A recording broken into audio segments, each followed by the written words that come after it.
Hello, I'm Richard Seltzer. I'd like to share with you a chapter from my novel Briseis, which will soon be published by All Things That Matter Press.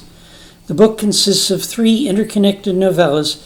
This is the first chapter of the second novella, in which a young woman from present-day Connecticut suddenly finds herself in a different body, the body of Briseis, love slave of Achilles, 3,000 years ago at the Trojan War. Chapter 1. You cannot cheat the gods. Briseis is falling up, slowly. No one falls up. No one falls slowly, but Briseis does. She drifts up toward light, bright and rippling, like the surface of water. She breaks the surface, takes a deep breath, then sinks and pulls up again. Another breath. She takes in and spits out water, salt water. She's at sea. How did she get here? Plane crash, she wonders. Her calf muscles cramp. Breathe slowly, relax, she warns herself. You're alive. She floats on her back, shuts her eyes, and conjures up calming images. She is at a resort on an island in the Caribbean, in the South Pacific, in the Aegean. She's relaxed and confident. The sea is mirror calm, the tide is coming in. She knows, without knowing why she knows, that she doesn't have to swim to save herself. If she just stays afloat, she'll drift ashore. She shuts her eyes. By the time she reaches the beach, she'll probably remember where she is and who she is and why she's here. Temporary amnesia, drugs, alcohol. Maybe, like in a movie, she'll have a humorous time trying to fit in by reading clues and improvising until she figures out what's going on. Maybe she isn't in water at all. She's asleep in a college dorm room and having a dream. When she wakes, she'll find she's naked in bed with a boyfriend. As she fantasizes about this boyfriend, snapshots of one guy after another race through her mind, like matches on Tinder, swiping by so fast they blur together. Then she sees pictures of herself, slideshow style, on the smartphone of her mind, at different ages and different places and different bodies and different lives. All the photos are of her. She knows it's her. She sees.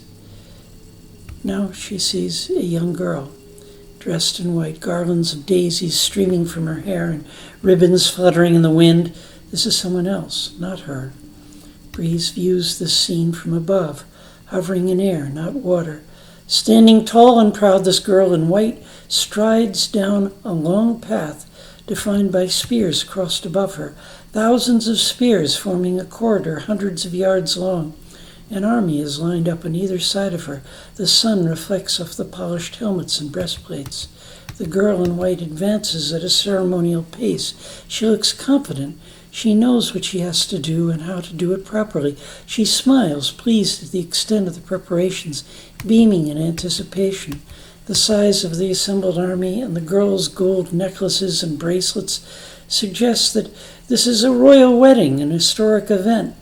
Briseis free associates as she would in a trivia contest. Army, ancient Greece, Troy, Trojan condoms, the movie Troy, Brad Pitt as Achilles, his slave girl lover Briseis, who played that part. Julie Christie as Thetis, his goddess mother.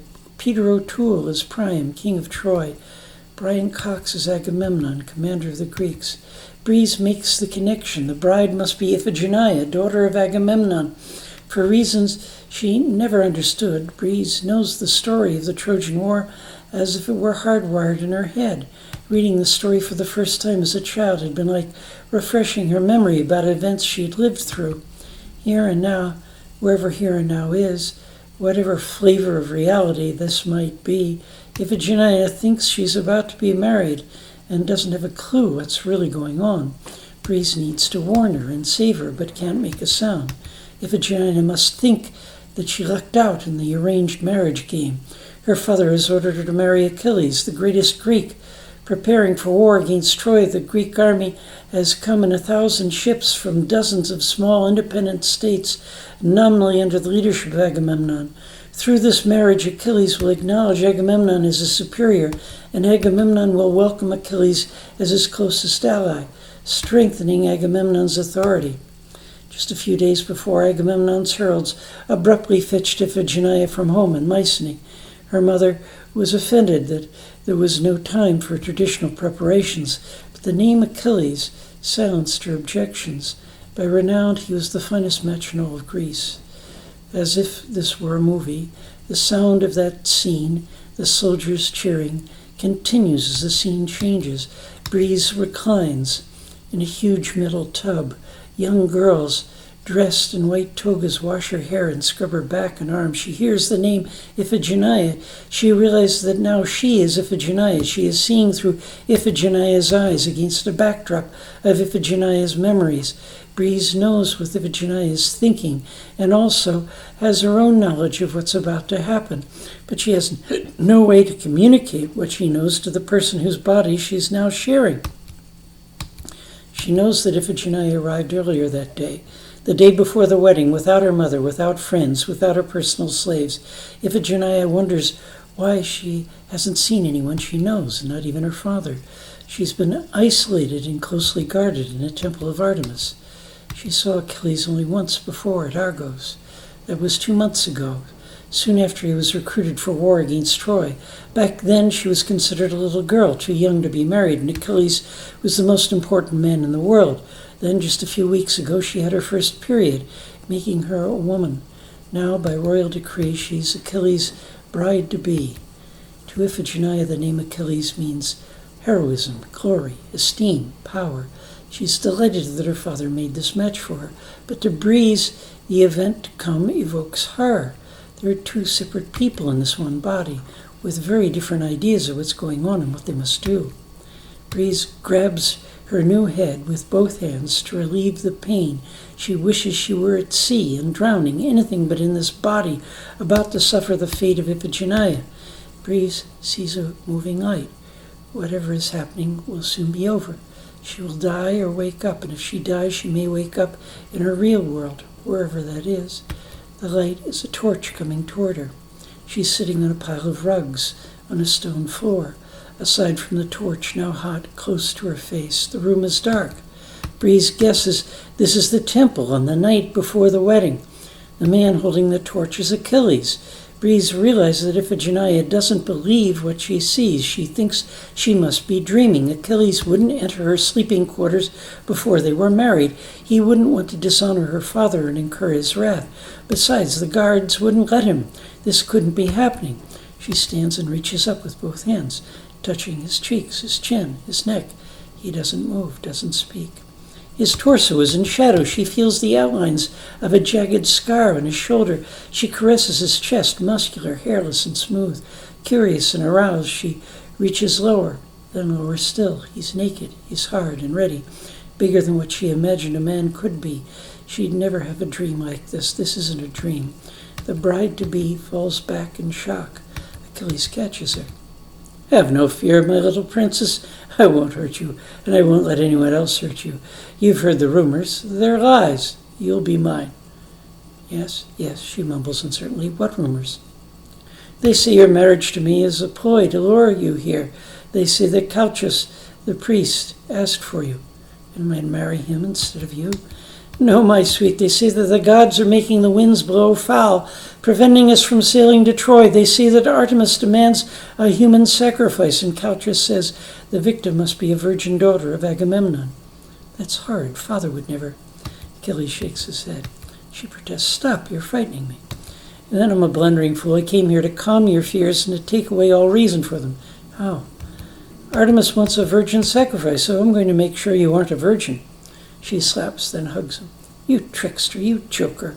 I never dreamt you were so devious. Do you think you can seduce me with a tale like that? Do you expect me to feel flattered that the great Achilles wants to dally with me, to risk offending my father just hours before I'll be given to him in marriage?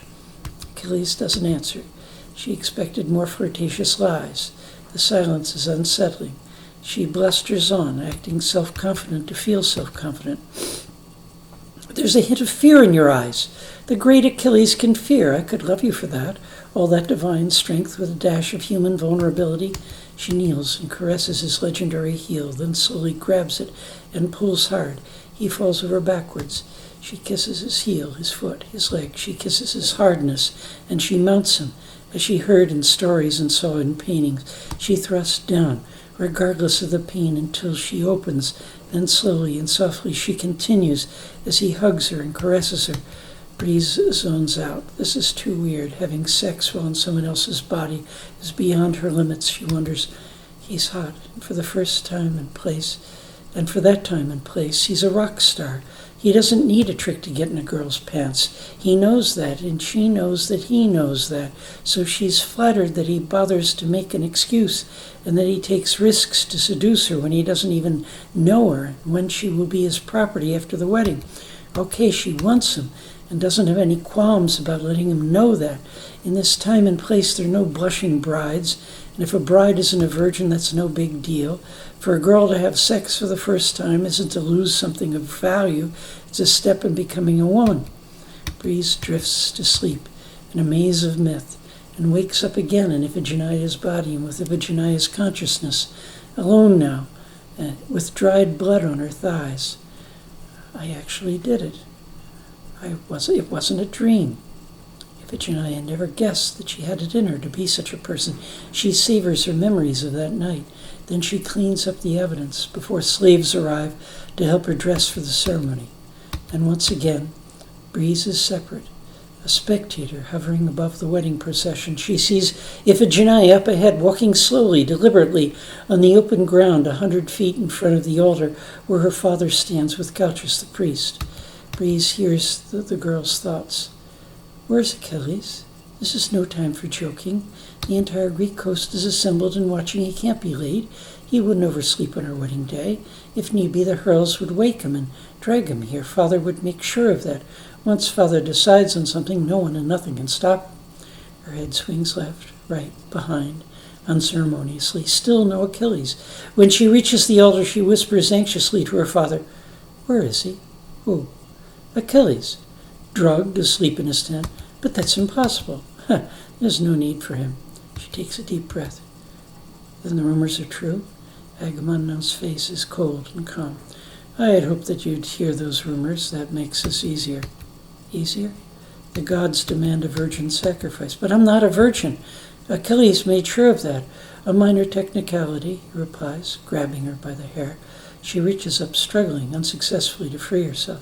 She takes a deep breath, preparing to scream, but Calchas the priest forces the altar cloth into her open mouth with a graceful flare, as if that were part of the ceremony. "You cannot cheat the gods," Agamemnon whispers, raising high his blade.